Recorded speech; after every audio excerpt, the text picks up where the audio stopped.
G'day fans of the NPL, it is the Verd here, back again with Week 2 Power Rankings, and I am not alone. I am of course joined by my partner in crime here, Phalop. How are you going, friend? Yeah, I'm doing fine, man. I'm happy to be here every week to give them some power rankings. This man's rubbing his hands because he knows this is going to be good today. Yeah. Anyway, so if you guys are new to the channel, Power Rankings is basically where we look at how each of the coaches performed over the summation of all the weeks. Now, obviously, like their latest weeks and that factor into some of their performances, but these are solely Paul and I's just rankings that we have. You may not agree with them, that is fine. We implore you to put your own rankings in the comments below or let us know how you feel about our ranking choices. We happily justify them in the recording, but just a heads up that it is our opinion. It's not set in stone that these people are where they are, because if you watch this consistently, you'll see that our rankings do change a lot throughout the season. But regardless, we're going to dive in now. Before we start, you'll notice that there are a few teams look a bit different on here. If you haven't seen the update on the NPL's channel or on the NPL's Twitter, the news is that PokeAim of the Bronx Bearticks and its Gator of the Tokyo Tyrannotars unfortunately had to leave us and weren't able to compete anymore in the NPL. We wish them both the best with whatever they go on to do, but to replace them we have Moxie and Fernape, who has taken over Gator's team, and so that's the Baltimore Braviaries.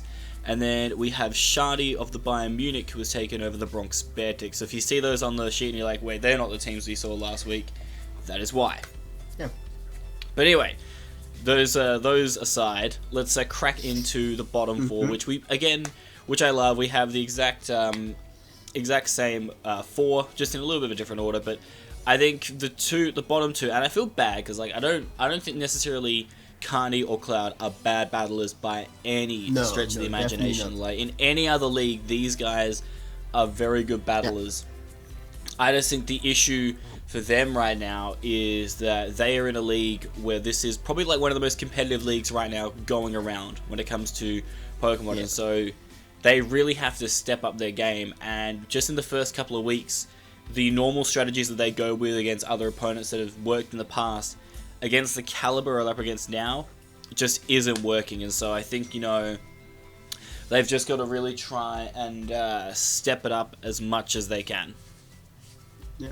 But is there anything I mean, obviously the battles themselves, they both had very tough opponents. Kind of going down to Gator, and Cloud obviously having a match against Gypsy, who just come off a loss, which is probably like the hardest matchup known to man. Indeed. Yeah, he was hungry, and he got his big win. But yeah, I think you pretty much summed it up for the most part. And it's also like we're in a new one, has just gotten a new team, and it's like for them especially, I think have quite a hard team to pull every week. A really nice team, because if you compare them to like some of the other coaches and their teams that are a bit higher up in our rankings, they might just struggle a bit more with their team and just find the right groove. So they will definitely bounce back in the next few weeks, I believe. But for now, it's just a struggle with the teams, I feel.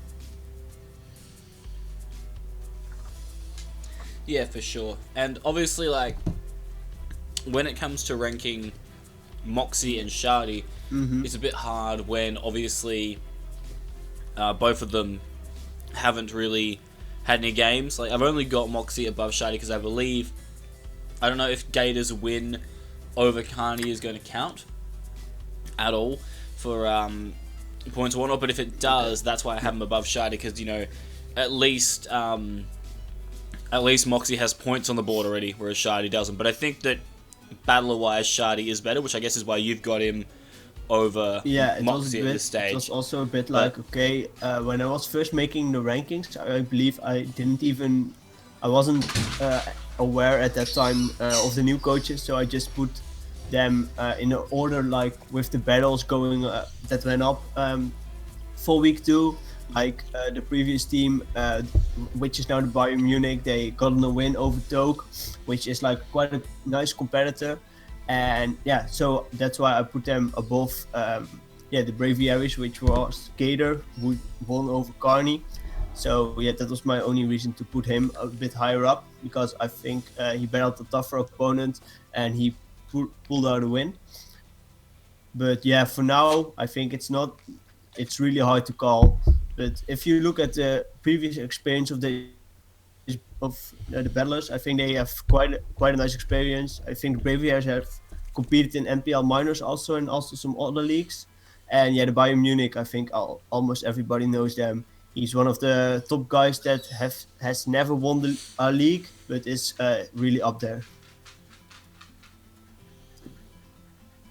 Yeah, for sure. I think, they'll definitely probably rise up the rankings a bit more because I do see them putting in a lot more work over the season. But right now, it's very hard to rank them higher when they are kind of unknown quantities. But we are going to move on to the next group of 4.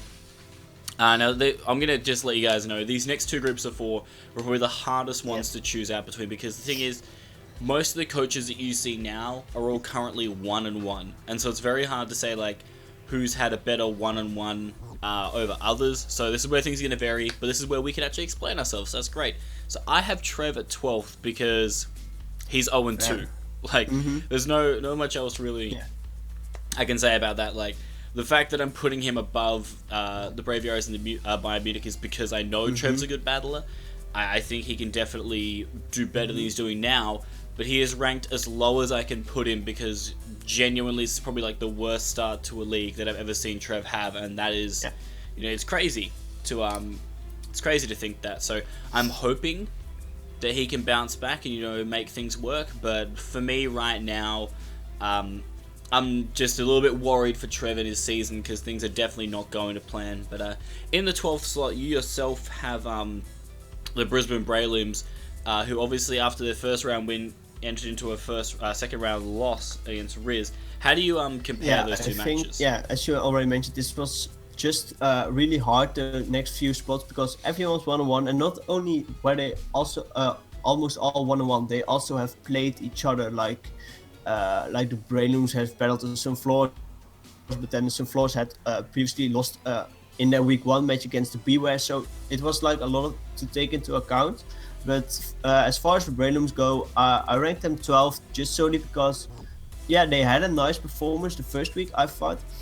But then the second week, it was not a total off week for him, but he was just not at the game he played week 1, was just not really that comparable in week 2 for me.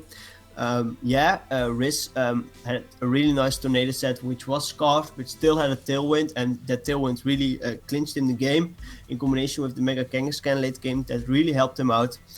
But it was just Ape letting go of like his Sableye by taunting the tornadoes, and then in his commentary he also said, okay, I don't even know why I exactly made this play again.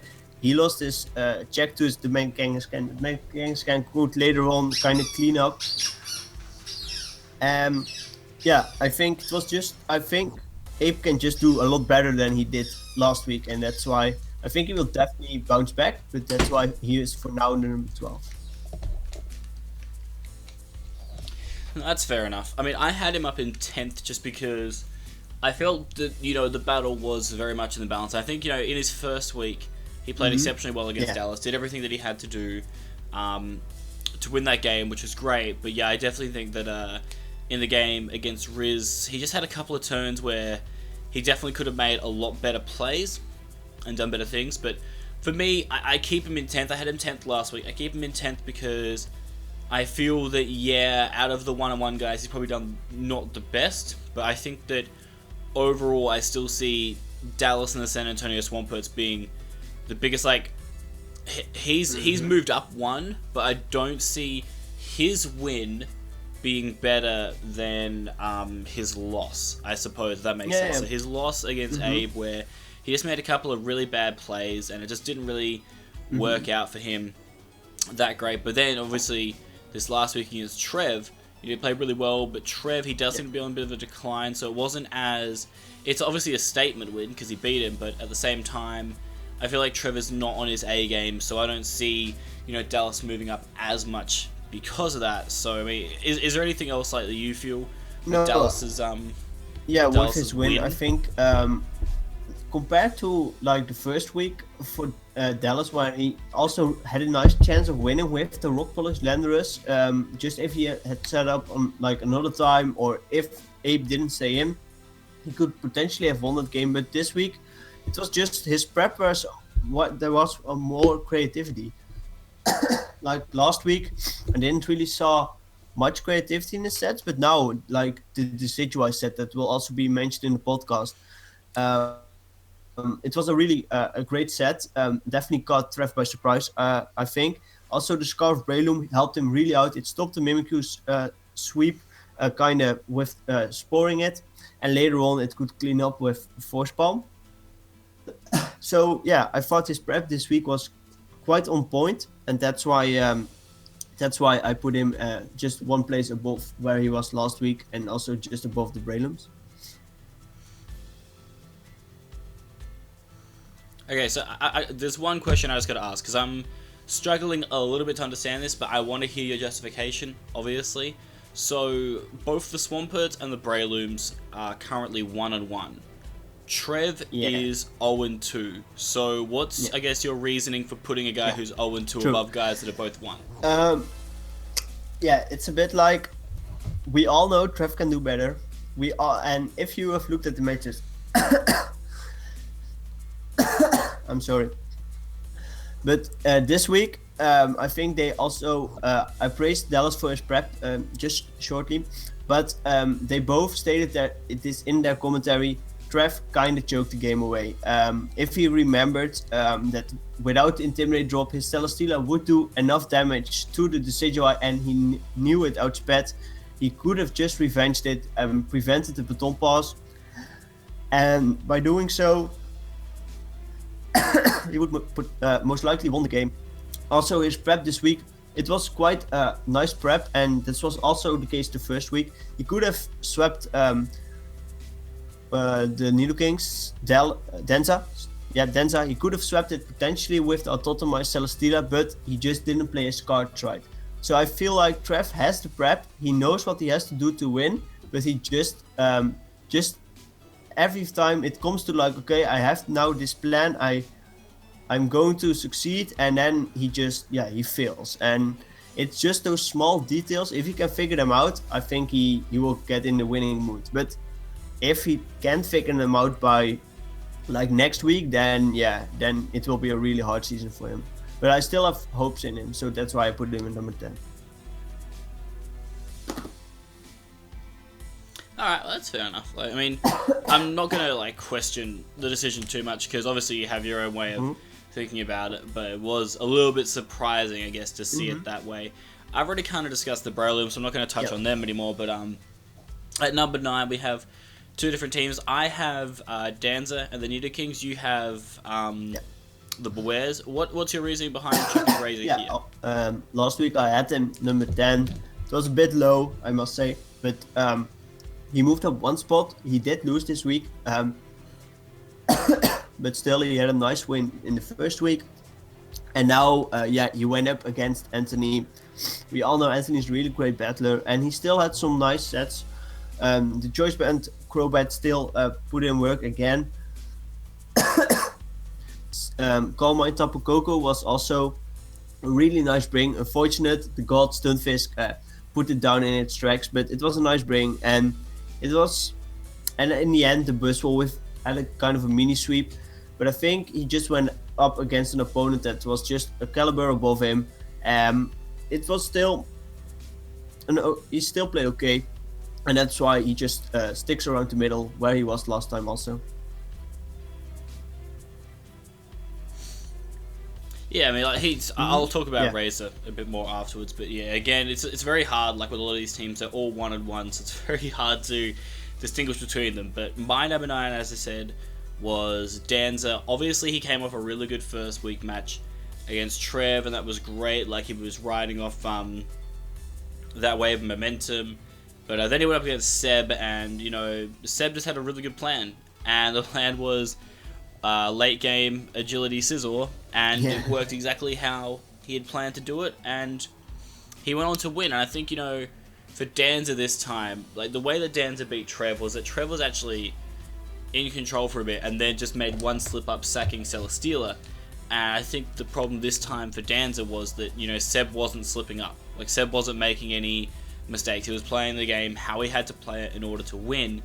And Danza couldn't quite handle that. And so that's why I've got him out of the top 8, just because I feel that, his first week win was down to the fact that he was able to seize momentum after a mistake. And what I want to see is Danza being able to seize momentum without the mistake having happened. Like, with your opponent playing well, but you just do something that, throws them off instead of, them making the error. But I still think he's going to do alright this season. But right now, I think there are still 8 guys a bit better than him in the list. And we're going to move up now to the next group of 4 here. And one that we can both agree on together is the Phoenix Sunflowers, chilling at number 8. I think, after the first week and how close it was against Razor, he's bounced back really well. And to his credit, he played exactly how he needed to play against Abe. He got rid of the Sableye. The moment that thing went down, then Tornado setting up the tailwind for Kangaskhan was pretty much just GG at that point. So definitely really good performance by Riz. Anything you want to touch on? I think Riz performed really well this week, and yeah, I hope he continues to do so. And yeah, I really like the Scarf Tornado set with tailwind. So yeah, it was a good set. Then moving up, obviously we both have the 2 teams we just talked about at 9, both at 7. So I got Razor there because I had him 5th, and then he went on to lose, obviously, to Zazo, which is obviously it's a rough loss, but again, it's a very, very good opponent for him to face. And I feel that Razor's still, I think, going to have a really, really solid season, and I see him being in the top 8 for most of my rankings if he can continue to perform the way that he has recently. I think, he was just up against a much better opponent in Zazo, and we'll just see how he goes throughout the rest of the season. But why do you have Danza? It's a bit of the same reason. I also had Danza 5th last week, so he dropped a little bit due to his loss. I think, Seb just performed really well this week. And yeah, I think with Danza, he just had a bit of an off match against Seb, but he had quite a strong showing first week. Yeah, he had there was a bit of misplay on Trev's part, but still, in the beginning, Danza played a bit aggressively with some of his mons, putting Trev in a position that he could easily slip up. So I thought that was really nice last week. This week, I don't know if it was only in just the heat of the moment, but he was kind of really upset that his Gigalith got Iron had flinched by the Mega Scizor, so he couldn't do enough damage to it because he was choice banned with Stone Edge. It wouldn't have killed, but it would have done quite some damage. Yeah, it was unfortunate, but it was still turn 2 or 3, I believe. So, and the crit Leaf Storm first turn also mattered a lot. So I think you can't really tell anything at that point from the remainder of the match. So I don't hope it gets taken to his head too much, and he will just next week go with a clean sheet and just start from that 1-1 point, see it as a 0-0, and just go from there. And I think he's definitely top 8 then. Yeah, fair enough. And moving into rounding out this next group, again, 2 teams we have in different order, but I think we can just discuss them more or less the same. I have the City Sharpedos at number 6, the Toronto Raptors at 5, you have it the other way around. The reason why I've got Gypsy lower than Jolt is because Jolt had a very good, both of them had very good wins, I suppose, in their respective matches. And the thing was, I had Jolt initially higher than Gypsy, and I felt that Jolt's, win over Carney was as good as Gypsy's win over Cloud. And then if you focus on their losses, obviously Jolt had a very narrow loss to Merc, Gypsy had a very narrow loss to Togue. And so because of that, there wasn't enough, I guess, that, made me say, well, Gypsy's done better than Jolt this week. Just because he beat Cloud and Jolt lost, I don't think justifies pushing Gypsy up that high, in my opinion. But I still think Gypsy has played. He bounced back. That's what he needed to do. He's back to 6th in my rankings. He's not going to crack the top 4 for me just yet, because I still feel that there are definitely some chinks in his armor. I think, there's definitely a lot that he can improve on. and we'll see how it goes. I think he needed a bounce back. It was almost like I don't want to. It's almost like Gypsy needed like a rebound match. I guess you could call it that, and he had that against Cloud, and he's now kind of getting back into form. Don't know how it's going to go from here. I think he's got some tough matches coming up. So for now, I see him a little bit lower than Toge. Sorry, not Toge, against Jolt, because I still think that Jolt, not only had a more crushing win in my opinion over Carney, but I think his loss was a lot closer. Oh, like Gypsy's loss was close because of that roll, but at the same time, like Jolt's loss was on his own accord, not like because of hacks and whatnot. So I mean, for me, I just see Jolt being a little bit higher. But why do you have it flipped over the other way? Yeah, I think you made definitely some fair points. I think they're pretty much even in how big their wins were. Jolt had a convincing win last week. Dylan had a convincing win this week. The agility Zapdos really put the team on the back, and he just knew what he had to do from the start, and he got up rocks. He got off some chip damage he needed, and Zapdos went through. So I think that was a really convincing win. Standard textbook win for Dylan, you could say. And then Jolt had a bit of a rough match this week. They broke the streak of the longest battle in the MPL with 134 turns.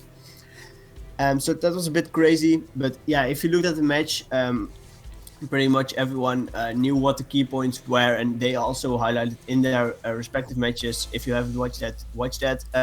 What the key points were in that match, and it basically came down to, first of all, a little bit of the prep, combined with the fact that Metagross went down really early,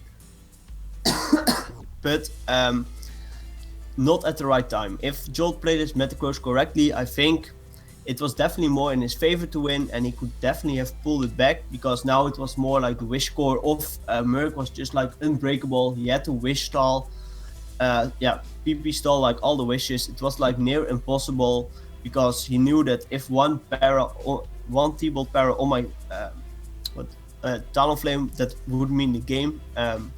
So it was like really in the balance, but also kind of not, because Jolt knew that eventually he would probably get paralyzed before he could PP stall. So I don't know. It was a close game, but also in the end it was due to his own kind of mistake that it came down to that. He also said that if he turned 4 and just EQ'd the Torkoal, got off enough chip damage, he could always revenge it, no wish passing allowed, and he would have most likely, probably, I don't know how the match exactly would have played, but he had a better chance at winning, let's just put it like that. So it's really hard to call. I think those teams are like really close to each other, and I think next week we will see how they will perform. Yeah, I think both teams are going to be very good for the majority of the season, and I think it's hard when both of them are 1-on-1, and it's so early in the season. It's really hard to distinguish a lot of these players, but I do think these are probably the two of the highest ones where it comes to being 1-on-1 won't be too detrimental to them. I think they'll both still make playoffs, but it'll be interesting to see how they bounce back. Obviously, Jolt from a loss and Gypsy from a win. We'll see how they go, but we're going to move into the next. We're going to move into the top 4, but we're going to start with the 4th and 3rd places here. Yep. And again, we have them around the wrong way, but that's okay. It's fine. I have the Carvanas at 3 and the Regigiants at 4. Reason why I've got Merc a bit below Toge is Merc played a really good game week 1, and week 2 he did what he had to do to get the win, and that would probably have been enough, I suppose, to put him above Toge, but I still feel Toge's win over Gypsy was just very unexpected. I think honestly, I see Gypsy still being a bit of a higher class opponent than Jolt. No offense to Jolt, I know he's very, very good, but Gypsy right now is just in very, very good form, and because of that, I then have to look at the losses, and both of their losses were incredibly narrow, and because of that, I feel that there is not enough for me to say that Merc should be higher than Togue after just one. It's the same thing with like Gypsy and Jolt.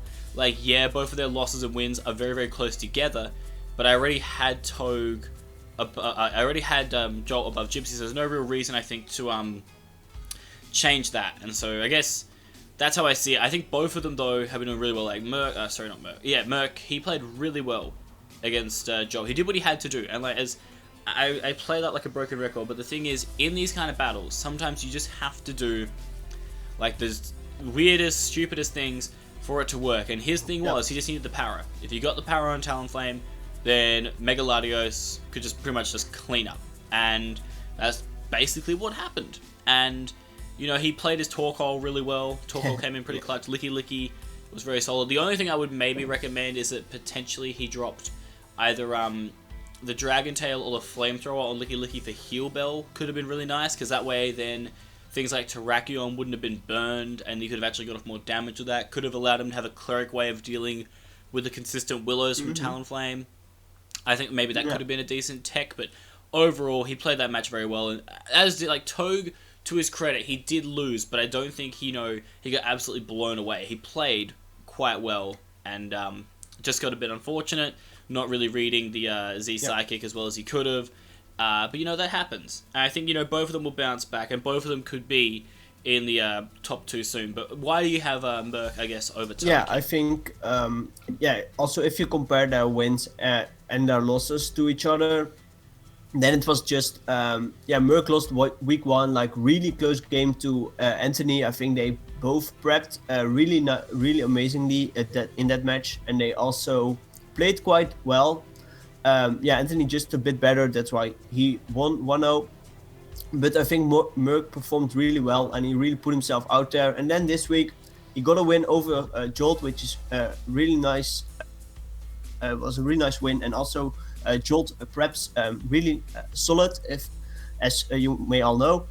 So it was really nice to see Merc win this game, and also he put the Torkoal was like a really nice pivot for his team. He could wish pass in that Mon, and normally a Mon that isn't used that much, isn't used to the greatest extent. He made it work, and I thought it was a really nice win, despite how long it went, how stally it might have seemed.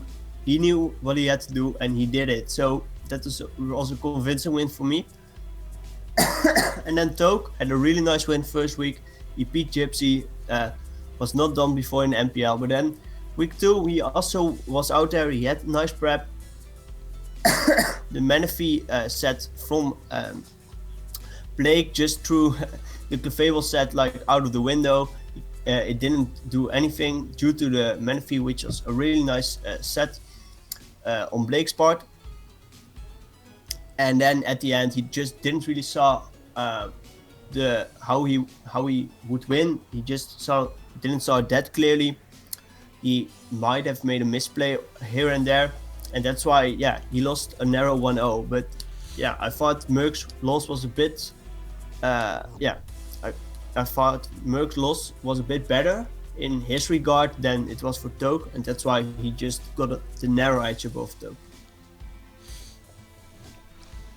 That's completely understandable. I think, like I keep saying, and it's so annoying, like, especially for analysts, when all these teams are 1-1, you have no idea how hard it is to sometimes try and distinguish between teams. Like, especially when the teams ranked 3rd to 11th are all 1-1.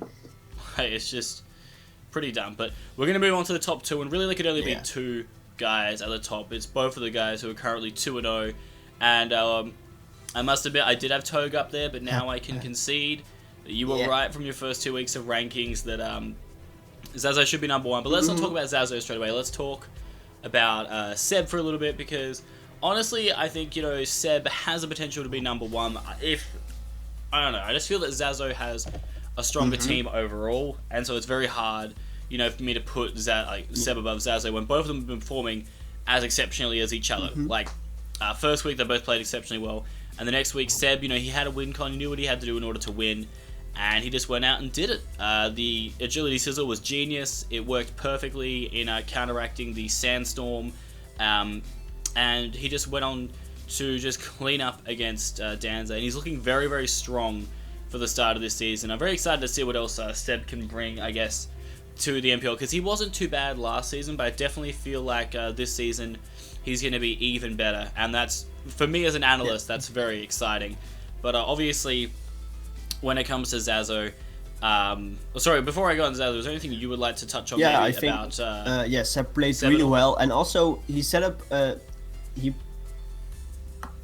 with his scissor, he set up the agility twice. Like the first time he knew that, okay, I might take some damage, and then the sucker punch on Zorak might take me out. So he kept his win con for later, got 1 kill off, and then later on he went for the sweep again. He was now, okay, I have the tools in the back to deal with the remainder of the month, so I can risk the potential of sucker punch on Zorak. There was no sucker punch. He won just the game right there and then. It was nice to see that he didn't get greedy like mid-game with the agility scissor, and then he could have potentially lost if Zorak had sucker punch, and then with the Mons Denzat in the back, who knows what game it went. But yeah, I think Seb played really well, that's why, yeah, he's currently still undefeated. Yeah, and I mean, when it comes to Zazo, like, there's not much separating these two. I think it's just because we both had Anthony higher than Seb for this whole time, and it's the same situation as I said with last week when both Toge and Zazo won. Both of their wins were great, but there's not enough for me to say that Seb should be above Zazo here, because Zazo, week 1, he played so well, and this week against Razor, again, he just did what he had to do. Just like classic ground and pound offense, Stuntus put in the finest of work, as it always does. And, he just went on to get the result. And I mean, right now, he's probably, I would say, as it stands, the best battler currently, looking team-wise and playing-wise in the NPL. Like, on matchup, he would be late. I know Gypsy's got the record and everything, but right now, I don't feel as confident in Gypsy as I do in Zazo or Seb, or even like any of the guys above Gypsy, I guess, for that matter. But I think what I'm loving right now about this season is the fact that already 2 weeks in, our rankings have changed drastically over that time, and it shows that, this league is forever so competitive and so quick to change that it's just great for an analyst to see, because there's never like a team where you're like, well, they're just going to stay at the top forever. Like, we don't know if Zazo and Seb are going to do that. They may suffer the same fate as Toge and get a big loss, and then, things might, just go plummeting down for them. You never know what's going to happen, and that's probably the best thing about this league. But is there anything you'd like to close out on saying about Zazo, I guess, from his match, or perhaps just how you feel I he's think going he's so far? going quite well. He knows every week what he has to do, and he knows when he can. That's also the thing with Zazo. He knows when he can make a play and when not. Like, this time he went into Greninja on the Calm Mind Alakazam, and Alakazam went for the Psychic. Greninja, being immune to it, could then just pick it off with a Dark Pulse, but he knew that even if Greninja went down to like an Energy Ball or a Focus Blast, which was more likely to come than the Energy Ball, then he still had the Scarf Thunders in the back, so he could always just revenge the Alakazam. And that's one thing I really like about Zazo. He just knows when he can risk something and when he doesn't need to make a play. Yeah, and about his team, he's changing it up. I think the trades are mentioned in the podcast. So, and there will also be some free agent pickups soon, I know of. And yeah, it will just make his team even better. So. Yeah, I think it's going to be... I like how the first 2 weeks have gone. I think, everything is kind of a bit unpredictable now, which is great. And those trades are very good. They will be mentioned, obviously, in the podcast. If you haven't checked out the podcast, what are you doing? But I think, heading into this season now with 2 new coaches and a lot of teams at 1-on-1 looking now for something to prove, it's going to be very exciting to see where we go from here. But that's going to do it for us for this week of the Power Rankings. Thank you again, Phalop, for joining me for your expert commentary here. And if you guys did enjoy watching this, please be sure to drop a like on the video, subscribe to the MPL channel, hit that little bell up there if you'd like to also get notified when we upload stuff on this channel. And don't forget to comment down below on how you feel about these rankings, if you were happy with the rankings, maybe if you didn't like the rankings that much. But it's okay, you're entitled to your opinion, we're entitled to ours, so no judgment here. But that's going to do it for us, guys. Hope you did enjoy, and we will catch you guys next week. Don't forget to also check out the podcast and check out all the coaches as part of the MPL. But it's your boy, The Verd and Phalop, and we out of here.